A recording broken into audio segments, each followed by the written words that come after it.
Well, that was an exciting chapter to find out how they stick up for their teacher. Chapter 14 is the superintendent's point of view, Dr. Thaddeus. Hijacked horns, scuttle, Spirit Week celebration. The Greenwich Telegraph local news by Martin Landsman, staff reporter. Landsman, that might be the substitute's son. Greenwich Middle School's annual Spirit Week was a disappointment this year after prank gone awry dropped a shipment of traditional vuvuzelas into the river. Although more than half of the noisemakers were eventually recovered, there was little enthusiasm at the school for blowing them. "I'm not putting my mouth on those things," one student commented. "You know, fish go to the bathroom in that water." District officials are not revealing the names of the perpetrators of the prank, saying only that they have been appropriately reprimanded and that their teacher is a veteran educator.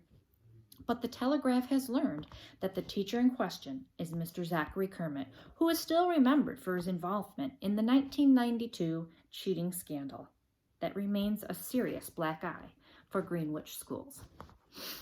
Christina Vargas finishes reading the article and slides it back across my desk. "Surely you are not still angry at Zachary Kermit for what happened 27 years ago." "Why shouldn't I be?" I ask irritably. "The whole town remembers the scandal. The fact it came up in the story proves it." The principal shrugs. "You know as well as I do, the real culprit was Jake Terranova. He's the one who got his hands on the stolen exam and went into business selling it to his classmates. He may have been only 12 at the time, but he was the same wheeler dealer that he is today in the car business. All Zachary was guilty of was being fooled like everybody else. Like me, for one, and you." I grimace. Superintendent is a powerful job, but a lonely one as well. When big decisions have to be made, there's no higher authority to appeal to. You are the law. Christina's right that in 1992, Zachary Kermit knew nothing about what the Terranova kid was up to. But when you're the big boss, you don't have the luxury of considering things like that. All that matters is optics. How does it look? In 1992, it looked very bad. And if there were a mere mention of Zachary Kermit's name reopens that old wound in the newspaper article written by a reporter who probably wasn't even born in 1992, then the optics haven't gotten any better. An elephant never forgets. The people of Greenwich have memories that are still longer. The district wasn't exactly supportive when the cheating scandal was going on, the principal adds. You can't fault Zachary for feeling abandoned. No wonder he got so burnt out. "And what about the latest incident?" I probe. "That wasn't Zachary's fault either," she offers. "We gave him the Unteachables. What did you expect?" "I expect him to control 7 kids. Is that so unreasonable?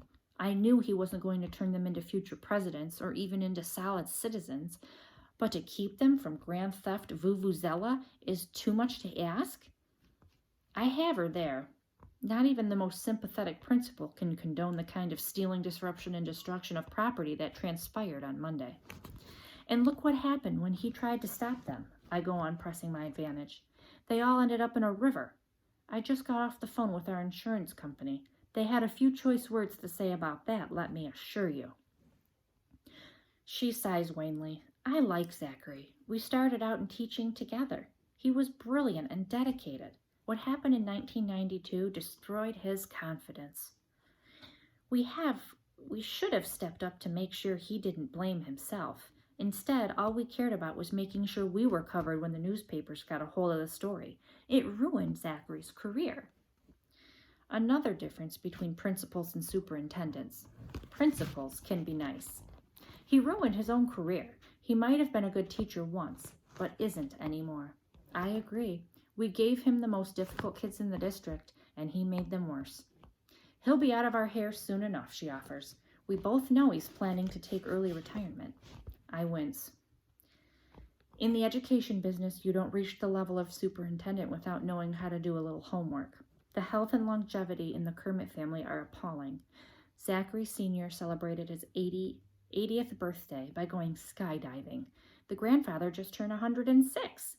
If the youngest Mr. Kermit has the same genes, he'll be collecting a pension from the school district for more than 50 years. The taxpayers of Greenwich shouldn't be on the hook for a bad teacher, I tell her. If he's fired for cause, he'll get no pension at all. She doesn't like that.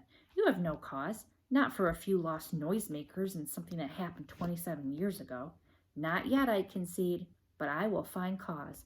Zachary Kermit is untrustworthy and incompetent. I know he's your friend, but as his boss, can you really defend him? She doesn't answer. A principal always knows when there's dead wood on staff that needs to be cleared away. I don't gloat. That would be unbecoming of a superintendent, but privately I enjoy watching her squirm as she struggles to come up with an answer to that. I wonder, she muses finally, when Zachary fell into the river, no defense of a teacher should include a sentence that ends with, fell in the river, I cut her off. The students didn't fall, she persists. They jumped in because they thought they had to rescue Zachary. Remember, the kids we're talking about, some of the most difficult and antisocial we've ever seen, but they're loyal to him? Why?